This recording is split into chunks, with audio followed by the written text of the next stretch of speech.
నేను నా గ్యాలరీని ఓపెన్ చేసినప్పుడు మెమరబుల్గా వీడియో అయితే నాకు కనిపించింది. చాలా మంచి మూమెంట్స్ గుర్తొచ్చాయి నాకు. మీకు చెప్దామనేసి షేర్ చేస్తున్నాను.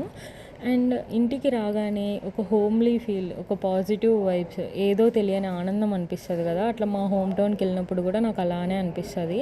అండ్ నా చేతికున్న గాజులు చూసారా, నాకు గాజులు అంటే ఎంతో ఇష్టం. అండ్ ఈ బ్యాంగిల్స్ కూడా వరలక్ష్మి వ్రతం అప్పుడు ఇచ్చారు నాకు. అండ్ నా చేతికున్న ఈ గాయం గుర్తు కూడా గాజులు అంటే ఎంతో ఇష్టమని తెలిపే గుర్తు అనమాట. చిన్నప్పుడు అయిన గాయం అది. నేను కబడ్డీ ఆడేటప్పుడు గాజు కోసుకొని ఆ గాయం అయిందనమాట. అమ్మో, ఆ రోజు బ్లడ్ చూస్తే అసలు ఎక్కువ వచ్చేసింది అనిపించింది. ఆ గాయం అట్లే ఉండిపోయింది నాకు. అండ్ చిన్న చిన్న కాకరకాయలు చూడండి ఎంత బాగున్నాయో. ఓవరాల్గా గ్రీనరీగా మనం లేచి మార్నింగ్ వచ్చి చూడగానే న్యాచురల్, అసలు ఒక ప్రకృతి అందం అనేది ఒక గ్రీనరీలోనే ఉంటుంది అనేసి అనిపిస్తుంది నాకైతే. అండ్ చూడండి ఎంత బాగా ఫ్రెష్గా ఉన్నాయో. ఎర్లీ మార్నింగ్ ఎక్కువ వర్షం పడడం వల్ల ఇలా ఉందన్నమాట. మా అమ్మకి చెట్లు అంటే చాలా బాగా ఇష్టం అనమాట.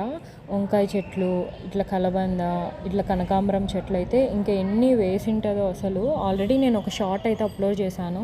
కనకాంబరం పూలు చాలా ఎక్కువ కాస్తాయి అనమాట. అండ్ పక్కనే పారిజాతం చెట్టు కూడా ఉంది. పారిజాతం పూలు కూడా చాలా బాగుంటాయి. ఏమంటే ఎర్లీ మార్నింగ్ ఎక్కువ వర్షం పడడం వల్ల అన్నీ రాలిపోయినట్లున్నాయి.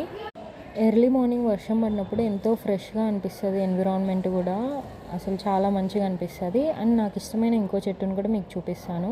నాకు మునగాకు అంటే చాలా బాగా ఇష్టం అనమాట. నాకు ఇష్టం అని చెప్పి మా అమ్మ అక్కడ ప్లేస్ లేకపోయినా ప్లేస్ కుదుర్చుకొని మరి మునగాకు చెట్టు అయితే వేసిందనమాట. ఎంతో మంచిగా అనిపించింది.